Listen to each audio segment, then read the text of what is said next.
আরজিকর হাসপাতালের তরুণী চিকিৎসক ধর্ষণ ও হত্যার ঘটনায় উত্তাল ভারতের পশ্চিমবঙ্গ। এই অন্যায়ের প্রতিবাদে রাস্তায় নেমেছে সকল শ্রেণীর মানুষ। এ দলে আছেন টলিউড অভিনেত্রী শ্রাবন্তী চট্টোপাধ্যায়ও। শেষ কিছুদিন ধরে রাস্তায় নেমে প্রতিবাদ করছেন তিনি। জাস্টিস আমাদের পেতেই হবে অভিনেত্রীর মুখে শোনা গেল এমনই রব।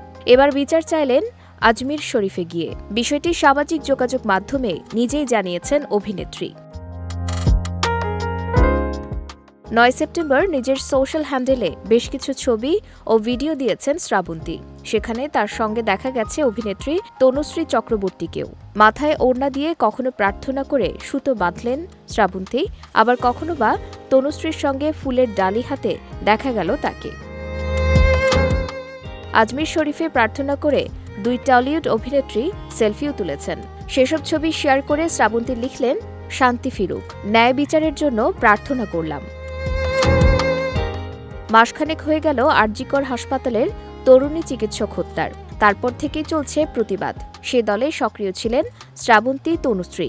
৯ সেপ্টেম্বর শীর্ষ আদালতে যখন মামলার শুনানি চলছে, তখন দরগায় ন্যায় বিচারের প্রার্থনা নিয়ে পৌঁছে গেলেন শ্রাবন্তী চট্টোপাধ্যায়, তনুশ্রী চক্রবর্তীরা।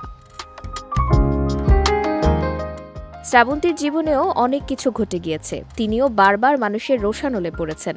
একাধিক বিয়ের কারণে অনেকেই তাকে নানাভাবে কটাক্ষ করেছেন, কিন্তু তিনি থেমে থাকেননি, বরং এগিয়ে গিয়েছেন। আগামীতে শ্রাবন্তীকে দেখা যাবে দেবী চৌধুরানীর ভূমিকায়। লড়াকু এক মহিলা স্বাধীনতা সংগ্রামী হিসেবে পর্দায় আসছেন তিনি।